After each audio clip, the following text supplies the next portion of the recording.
أشرف الأنبياء والمرسلين وعلى آله الطيبين والطاهرين وصحابته رضوان الله عليهم أجمعين. السلام عليكم ورحمة الله وبركاته. Mashallah, everyone seems very quiet, and it's Friday night, but I'm sure we can get a better salam than that. Assalamu alaikum. Wa alaikum assalam. My respectful Imam, Sheikh, Fadil Sheikh, Allah reward you. Thank you for taking the time, and I would like to share a few moments with you. Allah subhanahu wa ta'ala, in His ultimate wisdom, and one of the unique qualities about this deen, al-Islam, is that this deen isn't a deen for one race or people. It's one of the unique qualities that Islam has, which no other religion has. It is that which kept the unity of the Muslims for over 1,000 years. That it didn't matter where you were from, whether you spoke Arabic, or you were Ajam, or whether you were from those parts of the Arab world that spoke Arabic language, whether you were white, black, whatever color you were, this was a universal deen. This was something that would invite people and attract people to it, that it would change the dimension of humanity forever. And one of the unique qualities of this deen, which shows the greatness of it, is all the main A'immah from this deen predominantly were non-Arabs. This is unique. If you look in Hadith, Al-Bukhari wal-Muslim, Kutub al-Sittah, the 6 Imams of Hadith, all were non-Arabs.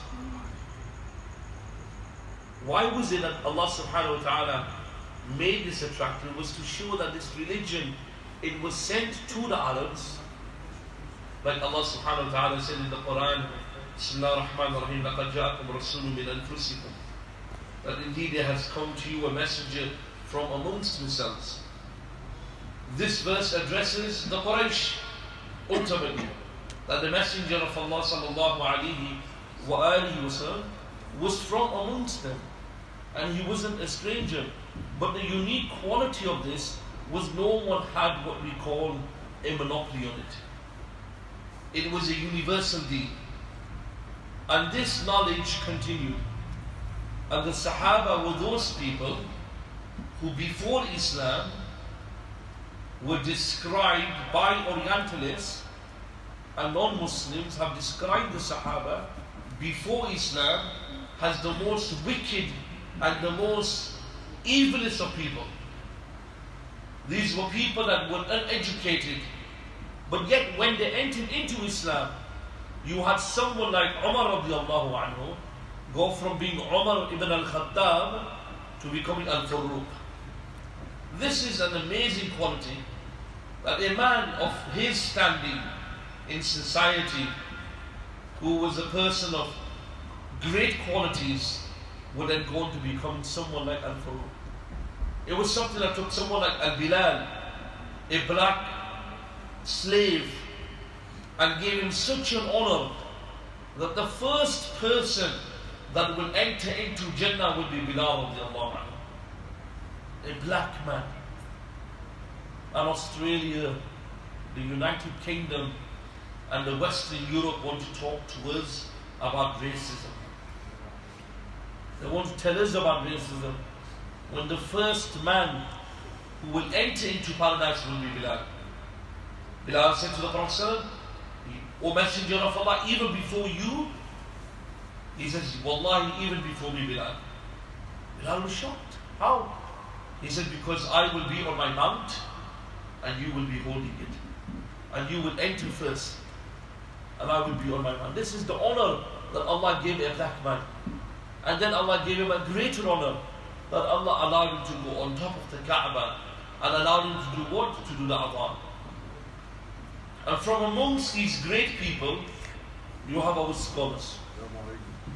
Amongst them, Imam Abu Hanifa, Imam al-Shafi'i, Imam Malik, Imam Shafi'i, Ahmed bin Hanbal, Al-Awza'i, Sufyan al-Thawri, all of the great A'immah. But I want to speak briefly about the greatness of some of them. Very briefly. Because our youth, our youngsters, especially these youngsters, we should teach them about the greatness of our scholars. We should teach them how these human beings changed the world. 1,400 years after they left this world, we are still remembering them today. Does anyone remember a king and a queen? No. Does anyone remember a tyrant? No. But who is remembered? The people of Allah.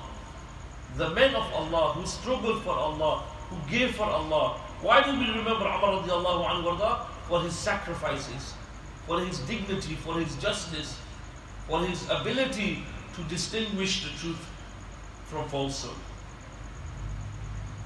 You all have income support system, you all know social security. But who was it that collated together and discovered the social system of social security? It was Umar radiallahu anhu. Who was it that arranged pension system? Umar radiallahu anhu. There's a famous incident that Umar radiallahu anhu at night would travel and would go around Medina, and this is mentioned by Ibn Kathir in Al-Bidayah wal-Nihaya, and also As-Sayyuti, Imam As-Sayyuti rahimahullah ta'ala, one of the great scholars, has mentioned in his Durr